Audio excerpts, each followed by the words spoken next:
On y est. 1er janvier 2026. Et si, pour commencer l'année, on prenait un peu de hauteur? Loin du bruit des infos en continu, ce qu'on va faire ensemble, c'est une sorte de photo, un instantané des grandes forces qui, en ce moment même, sont en train de redéfinir notre monde. La question de fond, c'est celle-ci. Au-delà des gros titres, qu'est-ce qui se joue vraiment? Quelles sont ces lames de fond, parfois invisibles, qui façonnent notre réalité, notre quotidien, et même ce qu'on croyait acquis? Allez, c'est parti, on plonge là-dedans. Et la première de ces forces, sans aucune surprise, c'est l'intelligence artificielle. C'est plus qu'une tendance, c'est un véritable tsunami.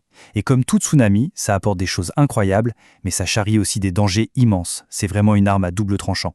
Pour bien comprendre l'échelle du truc, il suffit d'un seul chiffre, et il donne le vertige. Pour la toute première fois de l'histoire, le trafic Internet généré par des bots a dépassé celui des humains. Oui, plus de la moitié de ce qui se passe en ligne n'est plus le fait de personnes en chair et en os. C'est un basculement monumental, ça change absolument toutes les règles du jeu. Ce basculement, on le voit très concrètement dans le monde de l'influence. C'est une sorte de match qui se joue. D'un côté, on a la perfection totale, maîtrisée des influenceurs virtuels créés par l'IA, comme la fameuse Aitana, et de l'autre, les créateurs humains, avec leur authenticité, leur expertise et aussi leurs imperfections. Alors la grande question, c'est vers qui va aller la confiance? Et la réponse est assez paradoxale finalement. Face à cette déferlante d'artificiel, la réaction humaine est très nette. La confiance du public dans les créateurs humains, les passionnés, les vrais spécialistes, elle explose de 21%. C'est un peu comme si plus le monde devenait virtuel, plus on se raccrochait à ce qui est réel. Bien sûr, derrière tout ça, il y a de l'argent. Énormément d'argent. Le secteur de l'IA pèse aujourd'hui plus du tiers, un tiers de la valeur totale du S&P 500. C'est colossal. Les marchés financiers misent tout là-dessus, ce qui crée une bulle spéculative gigantesque qui forcément commence à inquiéter pas mal de monde. Et cette bulle, elle n'a rien d'abstrait. Elle a des conséquences très concrètes dans notre vie de tous les jours. L'IA, elle est affamée. Affamée de puces mémoire, les plus puissantes qui soient. Cette demande folle crée une pénurie. Et le résultat direct, pour tout le monde, le prix des smartphones pourrait bien grimper de 30%. Dans cette course alors, le pouvoir se concentre entre quelques mains. Prenez Meta par exemple, qui vient de racheter la start-up Manus pour 2 milliards de dollars.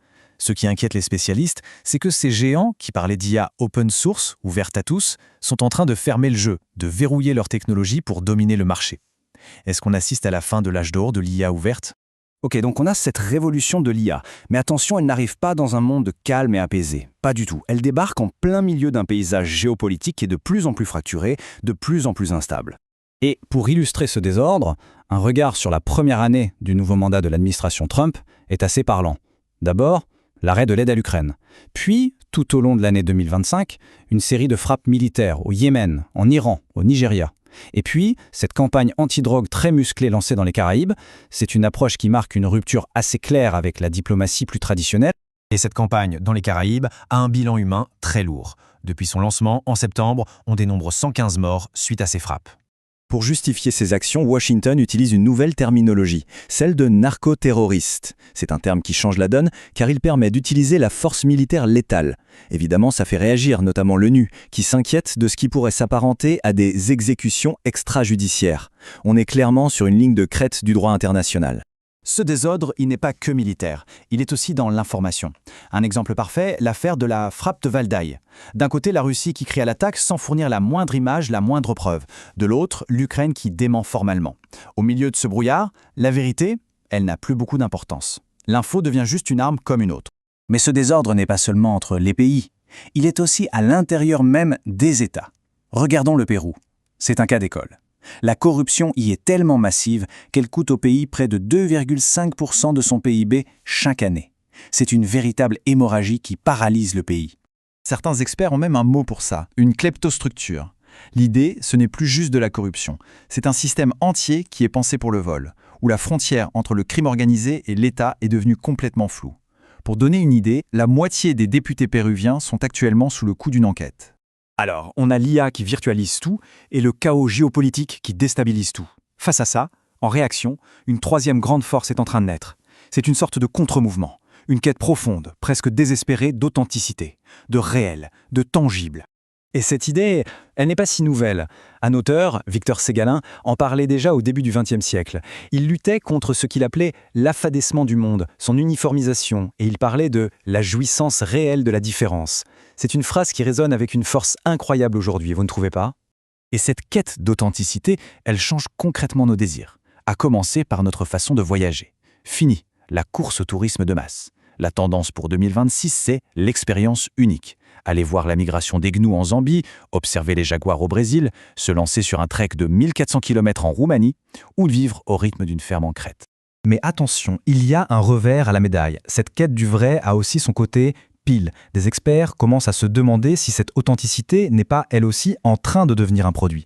Toutes ces retraites de bien-être, de méditation qui explosent, est-ce une vraie déconnexion ou juste une nouvelle forme de consommation pour des gens stressés? Certains vont même jusqu'à parler du nouvel opium du peuple. Voilà, on a nos 3 forces, l'IA, le désordre et la quête d'authenticité. Elles s'entrechoquent, s'opposent, s'influencent. Alors, au final, quel tableau ça nous dessine pour l'avenir?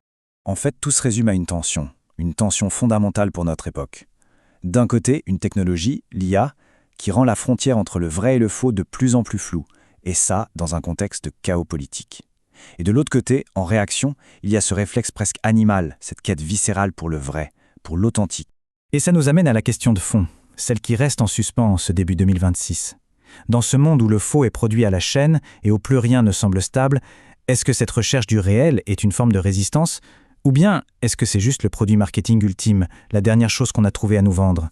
La question reste ouverte.